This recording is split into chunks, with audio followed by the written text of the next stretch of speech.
Welcome to GeM TNPSC. தினம் ஒரு திருக்குறள் சீரீஸில் இன்றைக்கி பார்க்க போகிற திருக்குறள் என்னென்னா, தென்னீர் அடுபுற்கை ஆயினும் தாழ் தந்தது உன்னலின் ஊங்கினியதில். இது என்ன சொல்கிறாருன்னா, கூழ் தான் குடிக்க வேண்டும் அப்படின்ற நிலை வந்தால் கூட அதையுமே தானே உழைத்து சம்பாதித்து குடித்தா அதை விட இனிமையானது சொர்க்கமானது வேறு எதுவும் கிடையாது. ஏன்னா உழைக்காத நேரம் தான் நமக்கு கெட்ட நேரம், உழைக்கிற ஒவ்வொரு நிமிடமுமே நமக்கு நல்ல நேரம் தான். வாழ்க்கையில் சாதனை படைத்த பெரும்பாலான மனிதர்கள் சாமானியர்களாக பிறந்தவர்கள் தான்.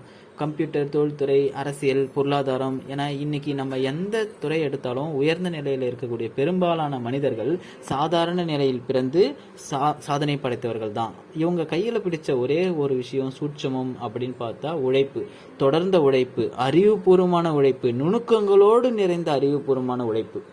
அதிர்ஷ்டம் என்பது ஒரு முறை, வாய்ப்பு என்பது ஒரு முறையோ அல்லது இருமுறையோ, ஆனால் உழைப்பு என்பது நமக்கு ஒவ்வொரு முறையும் வெற்றியை கொடுக்கும். நமக்கு பிடித்த துறையை நாம் தேர்ந்தெடுத்து அந்த தேர்வு செய்த துறையில் முழு ஈடுபாட்டோடும் முழு அர்ப்பணிப்போடும் நாம் உழைச்சா, அப்படி உழைத்தால் மட்டும்தான் நாம் சேர்க்கும் அனைத்தும் நமக்கு நிலைக்கும் நீடிக்கவும் செய்யும். நண்பர்களே, படிப்பறிவு இல்லாதவன் கூட வாழ்க்கையில் உயர்ந்த நிலையை அடைந்து விட முடியும். மிகப்பெரிய பின்புலமும் பலமும் இல்லாதவர் கூட வாழ்க்கையில் உயர்ந்த நிலையை எய்துவிட முடியும்.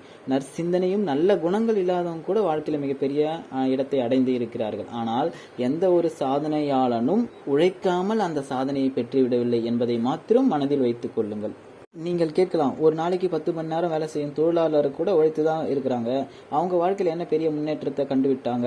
ஒரு நாளைக்கு 10 மணி நேரம் சுமை தூக்கும் தொழிலாளி கூட கடுமையாக உழைத்து கொண்டுதான் இருக்கின்றார். அவர் வாழ்க்கையில் என்ன முன்னேற்றத்தை கண்டிருக்கிறார்?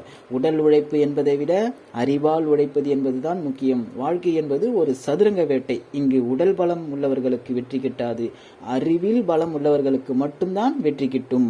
சாதனையாளர்கள் யாரும் அதிர்ஷ்டசாலிகள் அல்ல, அவர்கள் கடின உழைப்பாளிகள்.